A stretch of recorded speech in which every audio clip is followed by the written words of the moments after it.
loft racing is becoming more popular nowadays because of the busy lifestyle of many racing pigeon fanciers.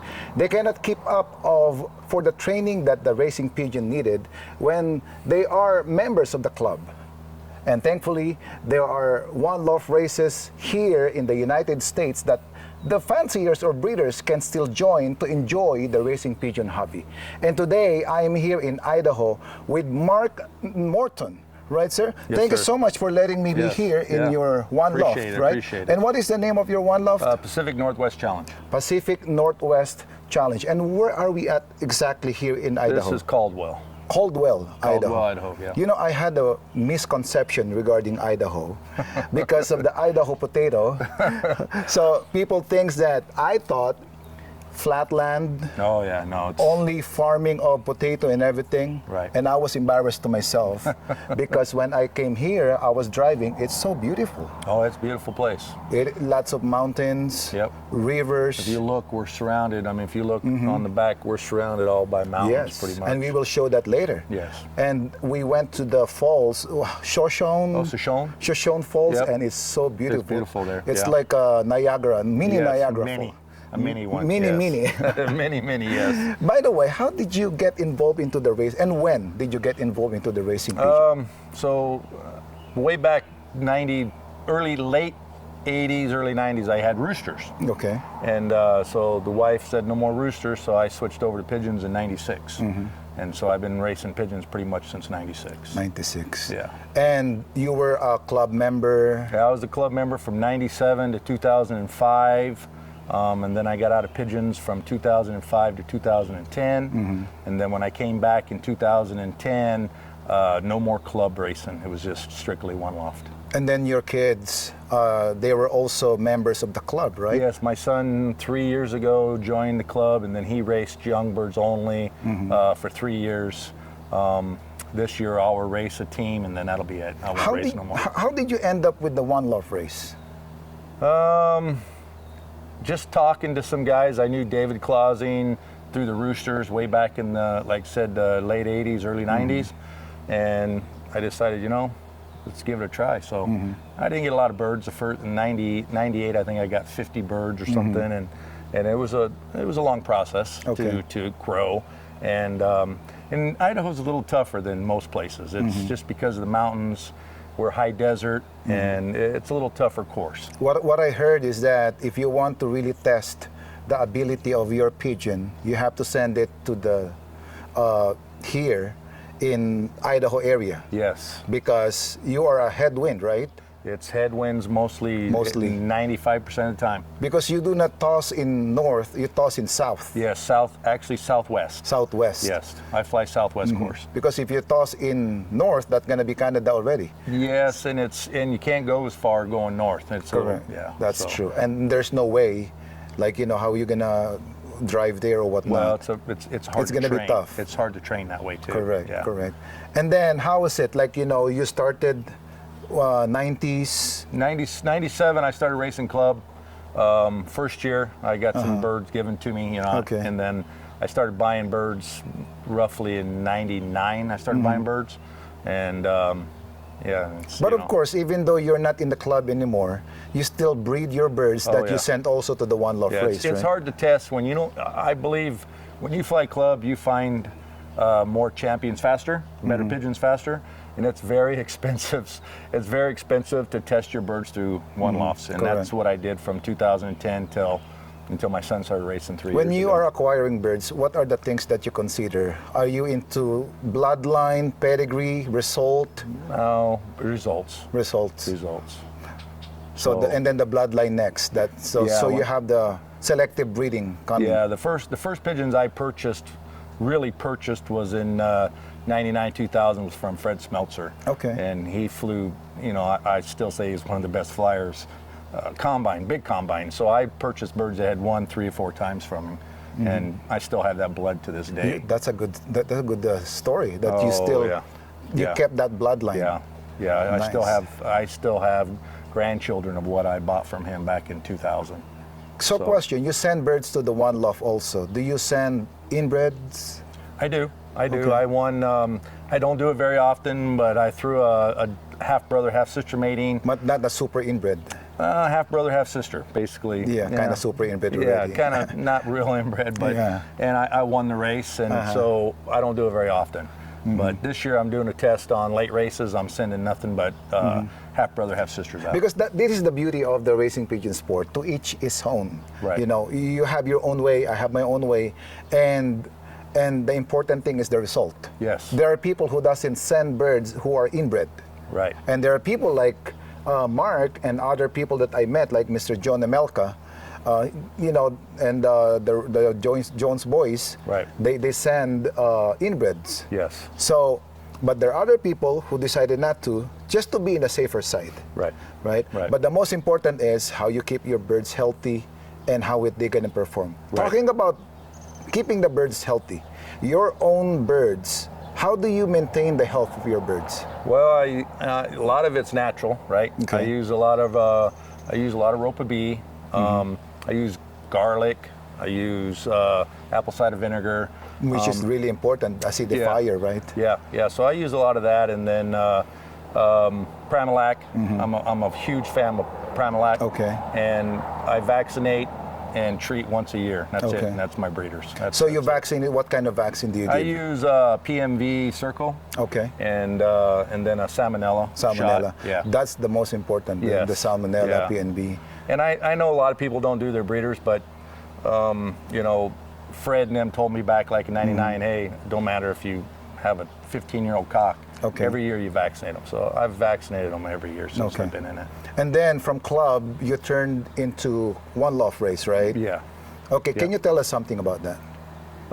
Well, back in 2001 was my first year of sending out to one lofts. A little different. You don't know what's going to fly, Yeah. especially in Florida. I sent to Florida back in 2001, and it's a little tougher. I mean, you're dependent on the manager, and hopefully your birds will come together for him.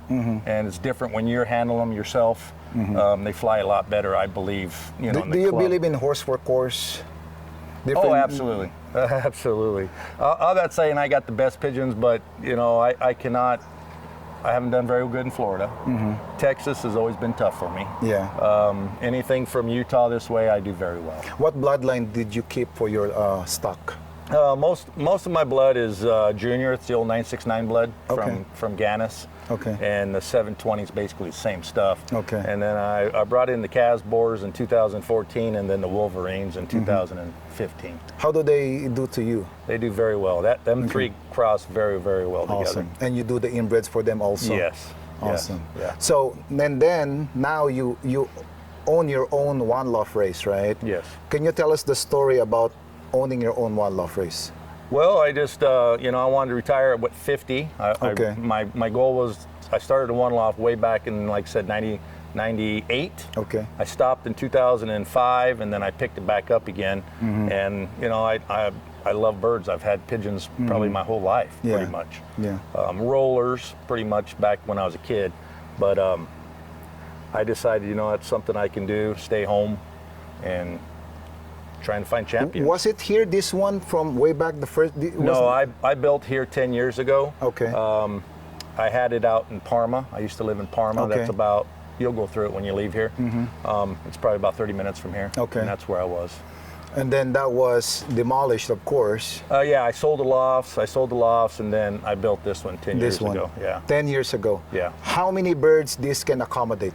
Comfortably. Comfortably, no overcrowd, and 1,800. 1,800. Yeah. And you are accepting birds. What is the type of your race? I open the doors the 15th of May, and Okay. I run until August 15th. Okay, and then the final race, depending on the weather or whatnot. We start training in March, April. First race should be about the second, third week of April, and then we finish at the end of May. We're not going to mention about the perch fee or the what do you call that, the activation fee, because yes. it varies, especially this video will stay long and we don't know Right. the price of next year or Right. the following 5 years.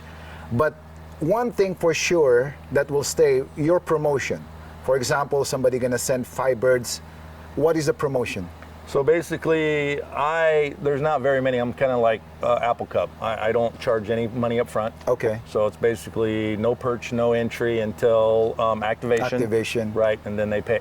Okay. So I get some guys that send me 2 or 3, and I have guys that send me 12 or 15. Okay. So, which is nice because that's kind of more, friendly, friendly, should I say? Yeah. Yeah. Well, I didn't think about it, but I had friends tell me, well, it's a lot of money coming up with an activation. Correct. And I said, well, I did it that way because I want you or the breeders, you pay 125 or 150, and then you lose your birds in 2 months. Well, that's money out of your pocket, out of my pocket. So that's kind of why I started that deal. What I like in that kind of concept for you and Rick May's concept is that you're giving me assurance and confidence that you will handle the bird properly. Absolutely. Do our best. I mean, because we do our best. There's no perch fee up front. No. And you will do your best for all those, for example, 1,500 birds to be trained properly so that they can be activated accordingly. Right. I mean, that's where we're going to make our money, right? I mean, this year was a tough year. Correct. 2025 was not a very good year starting out, but we have to do our best to keep them healthy, train them, because that's how we're going to get our money. After activation. And we have viewers that new to this sport, right? The one loft race. Right. In a nutshell, can you be kind enough to explain what is one loft race? One loft race is when you send all your birds to one location. Usually have one manager, take care of your birds. Everything's treated equal, straight across, feed, water, training, everything's treated one. And yeah, I mean, that's pretty much the one loft concept. It's like a club racing, but from one location. From one location. Right. So when they send the birds, young birds, to you, some of them vaccinate already, right? Do you still vaccinate the birds? Yes, I vaccinate. As soon as they come in out of the box, they get vaccinated. Paratyphoid, PMV. I canker them and I worm them. So do you you post that of course, right? Because we do not want double vaccinate the birds, right? And I accommodate, guys call me and say, hey, I just vaccinated them a week ago. They go into a quarantine. I have individual pens for quarantine. And then after that 2 weeks is up, I vaccinate them for them again, for them, it's a 2-week booster. And then they get kicked into the Big Ten. Nice. Well, anyway, invite our viewers to your One Loft. Yes, like for you guys to say, it's very challenging, tough course. I train very hard. I train a lot. I put a lot of miles on the pigeons.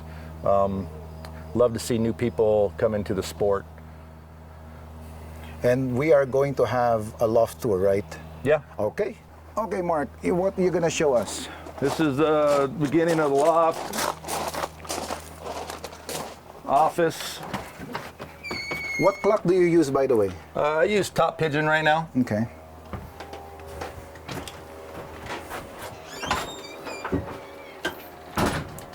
So how I do it is, a lot of guys, I don't like catching the pigeons. Going in and get some kind of a little stressed out. So I run them into a chute and then I catch them out of there. So there's really you're not in there chasing them. Yeah. So computers here, clock. And what is the size of this loft, by the way? That's total 140 feet by 12. Okay. You have a nice ventilation here. Yeah, this loft breathes really well. So can you tell us something about this section, like first section, second section? So they were all sections until I put a loading chute in this first section. Okay. This is the loading chute. Yeah, I never use it. Now it starts with pin 2 and work right on down. Let me push these in and then I'll... These birds have been on the landing board for about a week. And today's their first day of going through the trap. I keep grit down constantly.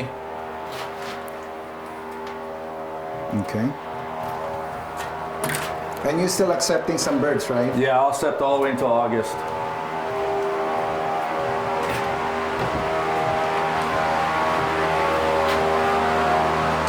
And this is the quarantine, I assume. Yeah, this is quarantine. They come in, whatever they send me, 4, 3, 2, 1, whatever. They go in their own pen and they stay there for 8 days. I keep them 8 days. 8 days. Yep.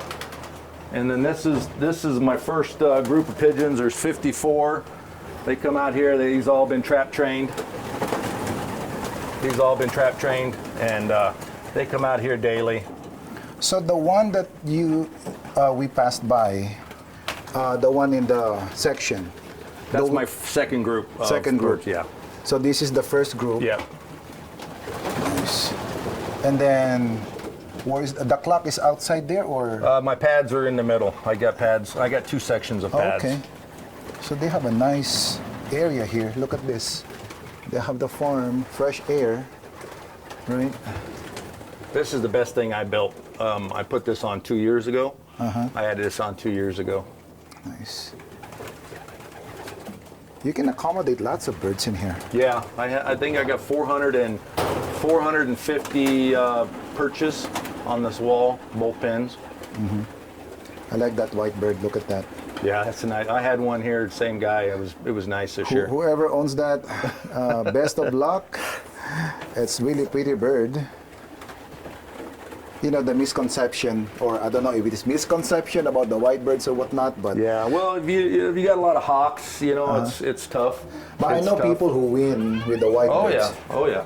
So where is the trap though? Oh, that one, right? So there's a trap there. So I have 8 holes there, and I have 8 holes over here. Okay. So I trap in two areas. And then where is your settling area?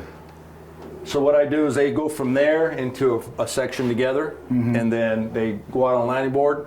And then once they're out on the landing board by themselves, then I close the window and then start calling them through for trapping. Nice. And once that's done trapping, and then they get kicked outside. You know what I noticed with your loft here? It's all wood.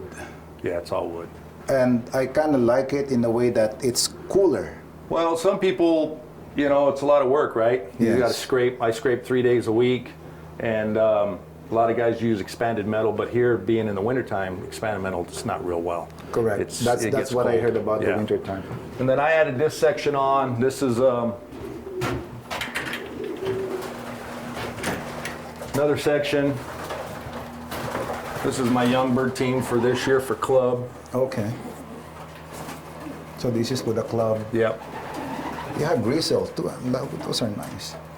Can we go inside and see some nice birds?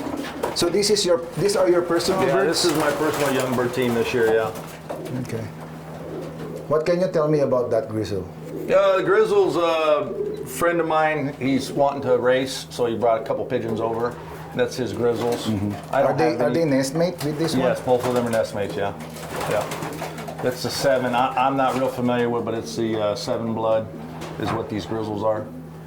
I don't know any Grizzles. I'm kind of a blue check, blue bar guy. So You're into that. So now you're gonna try the grizzle. yeah, we're trying the Grizzles on this course and see how they do. Then I have 8 here. I got 8 more traps that I run. 5 sections. Are these the old birds? These are the old birds that I've been shipping out. They came back this year. Okay. I shipped everything out last Monday, and then They are finishers? yes. Can we see some of them? Yep. Okay.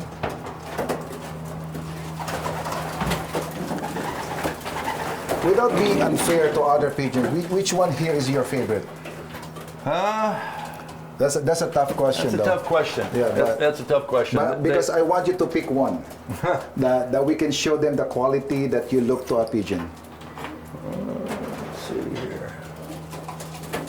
Are they hen and cock birds? Yeah, they're all together. I've been shipping them out. Some guys are gone on vacation, so I've been kind of holding up.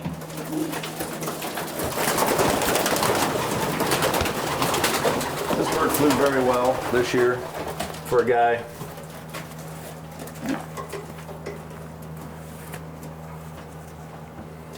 It's nice. I like the 4 flights.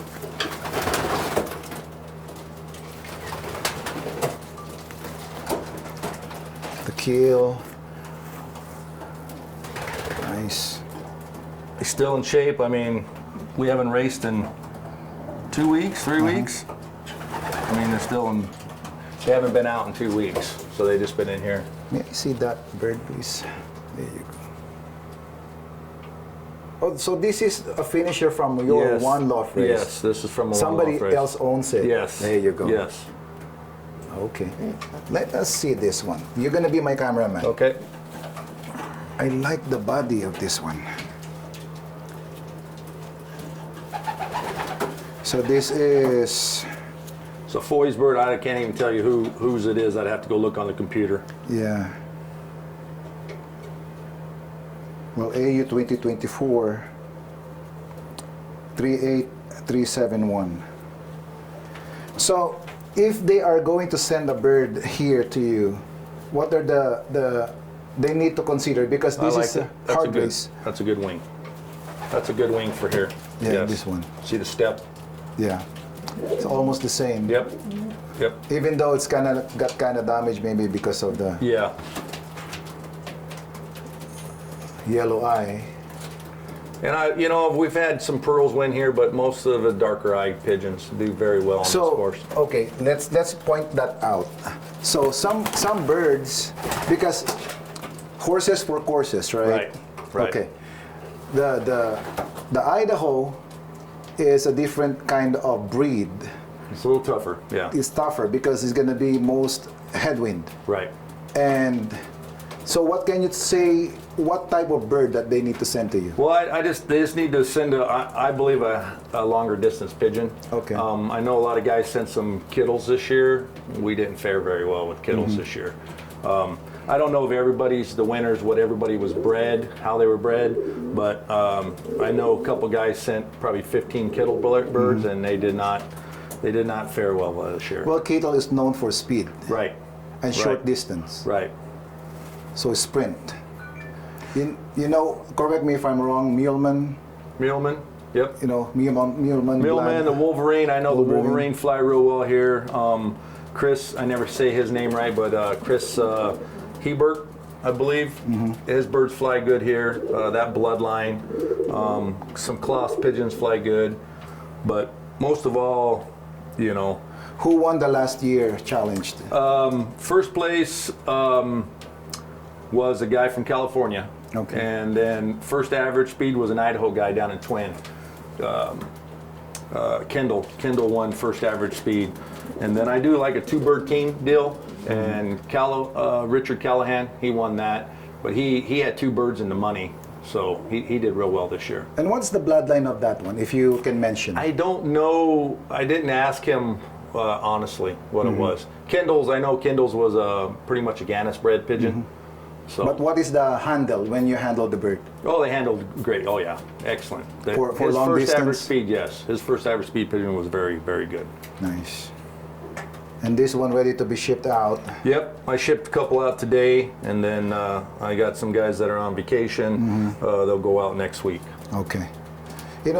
For me, I would keep my pigeons that even did not win here, because it's as long as they finish the race, it means that they have They have heart and ability desire. Yes. to come back home. And this checkered here, it's a hen, I think so. That one right there? Yeah, Yes. it's so pretty. Yes. I like that. Actually, this one just came home today, and she handles pretty good. So I don't know. This one? I'm trying to think. She's got a purple band on her. Purple. Oh, this one, the one that I'm showing. No, that wrong one. I'm looking here. Checkered or? She was on the landing board, and I walked up and pushed her in. How long it's been? 2 weeks. Wow. 2 weeks. We never know what happened there, You don't know. Well, I believe they went by because we had a headwind. They got pushed south of the freeway, and they ended up going down to Mountain Home or Twin, maybe even Utah. Who knows? Because Highway 80 takes you all the way into Utah. Maybe took a bath in Shoshan in the meantime. They definitely needed some water on the way back. But yeah, I just had a hen come back today. She's been gone 2 weeks, and she handled pretty darn good. And you're going to show us your personal breeding loft, right? Yes. Okay. Yes. I'll come this way. Awesome.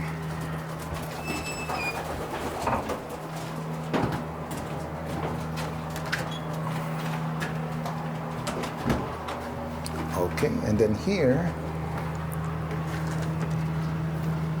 This is my personal breeding loft here.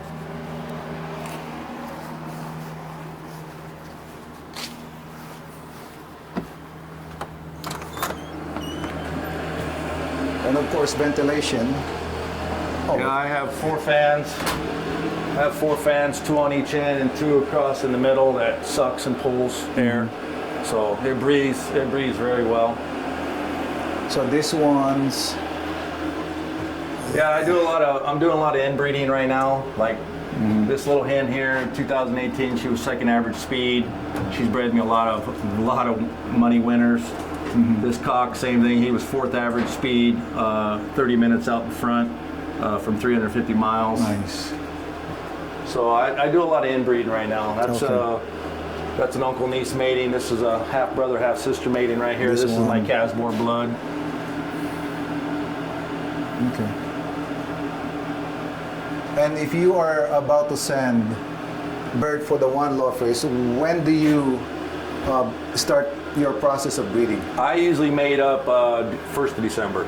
Okay. 1st of December, and try to be done. I try to be done by April Okay. of hatch and send it. Did you design this? Yes, I built this. I built this all myself. Yeah. Nice. And what is the story about this one? Well, gentlemen that I follow on Facebook, the Loft are these. The loft. Yeah. So basically, I wanted all walk-ins, and then I kind of got a little greedy because I ended up with 28 pins in here. So I built these smaller pins in between here, and I don't breed more than 21 to 28 pairs is what I breed. And then you also, for sure, give some breeds and everything. So this one, what can you say about that? Is that a cock, right? That's a cock right there. He's an import from Global. He's basically a Leo Herman's cock. That's a Leo Herman's hen. And like I said, most of these are I'm just inbreeding right now. So What's the age of that one? that's a 2017. Okay. It just looks like the nose, the water. Yeah, he's actually the last 2 or 3 years his nose is the starting to water grow. is just kind of Yeah. so big. I thought it's Yeah. like more than. No, How he's a 2017. My oldest pigeon I have in here is this one here. Still fertile? Yeah, that's probably my best cock. That's a 5'5". That's a son of Wolverine in the back. The one in the back. He's mated to his daughter. Okay. So- So you're bringing back the bloodline, huh? Yeah, oh yeah. I do that every year with him. He's a 15, so he's getting older. So Older than this one, but this one looks like yeah, he's 2010. yeah, he looks old. Like I said, he started getting real old, but And then we have the here also, right? yep. So can you tell us something about the feeds? So basically, I make my own mix, my own breeder mix. I bring in some Versa Larga stuff and mix it in. Grit, I keep grit in front of them. Mostly Giovanni, and I mix a little extra in there to let it go a little bit. Grit in front of them daily. I mean, Nice. every other day they get grit, pretty much. So another pair here. So how many babies you are looking forward to breed? I usually do about 100 to 130, and then I do these are all, like I said, this is all inbred. Awesome. And then I try to do about 50 inbreds. So if ever there are some breeder or fanciers would like to acquire some birds from you, you're open for negotiation. Yeah, absolutely. Okay. Well, I'm gonna put your information in the bottom of this video. Yep. Well, And Mark, most of these will go to a late hatch race. Oh, Most of late these- hatch race. Oh yeah, most of these inbreds will go to a late hatch race. yeah, late hatch is like who's this? Corey and Kenny. Yep. Yeah. Yep. I'll They send probably. I already sent him 11, and it's kind of a testing ground for me because he does only 3 races, and it's a big jump from the 2 to 3, and then to the 360, and so I like sending inbreds there. That's my testing ground. So Mark, what do you have here? This is a son of eye catcher from Stefan Global out of the Netherlands. He's produced me many, and he's a pearl-eyed. He's a Leo Herman's basically based. I imported these in 2018. This cock has bred me a lot of really nice ones. So what do you like the quality of this, the physical quality of this bird? I brought it in for speed because I never really had any speed. So all this family I brought in for speed. So you cross them for the long distance. Yep. May I have the opportunity to hold them? Sure. You're gonna be my cameraman. Sure. There you go. This is an apple body. Correct me if I'm wrong. Right? Long cast.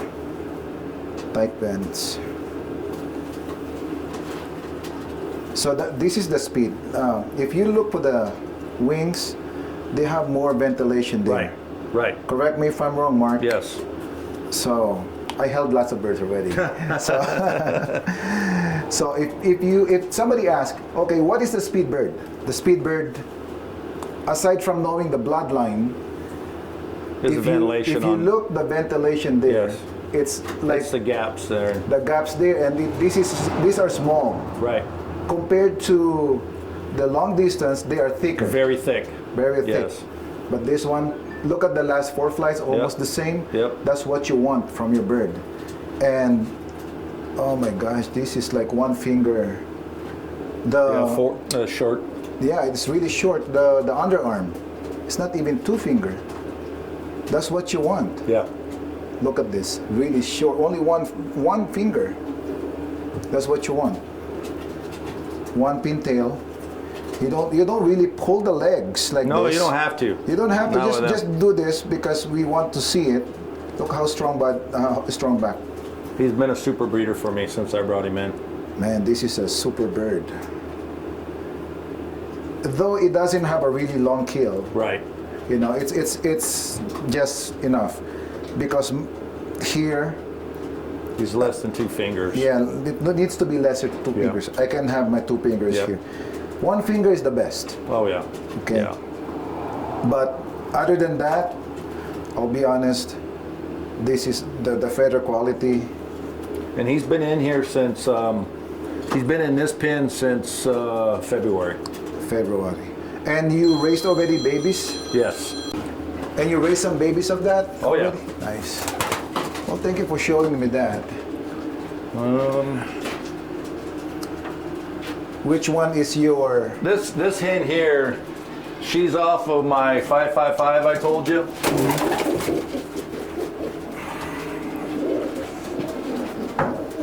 She has produced me the last 3 years 370, or I think the last race was 370. This is the one I told you that I bred half brother, half sister to. So that is an inbred? This is an inbred, yes. This is actually a father-daughter mating. Oh, okay. I never raced her. I just stalked her.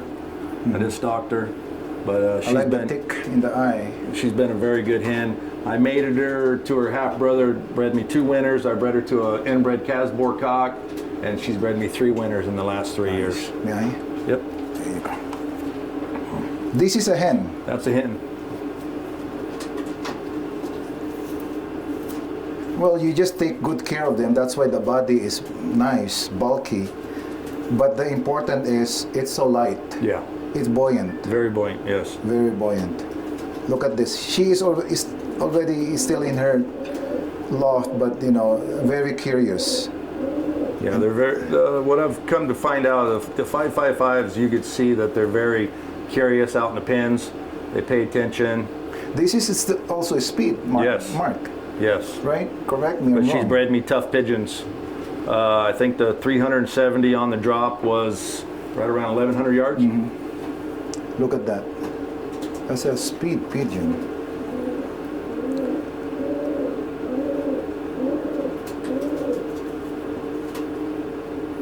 This one, 2, 2, yeah, but still one okay. and a half. Yeah. Yeah, and 1.5. But still, it's really nice handling pigeon. Really awesome.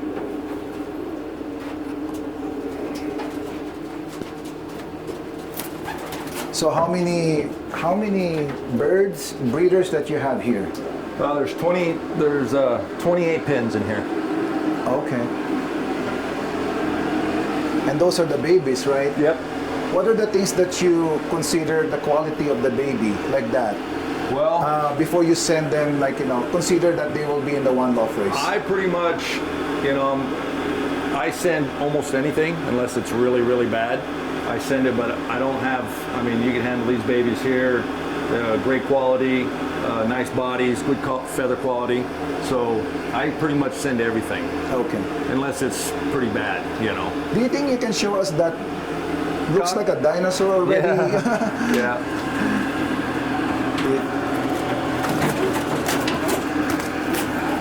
Because I'll be honest with you, I thought that's like really old, but it's not. It's just like that's the way he is. Like I said, he's just started. He's been in here since I believe December. I started him early. Very white, pearl eye. He's a full brother to that cock you just handled back there in the back. Oh, really? Yeah. Let me see that one.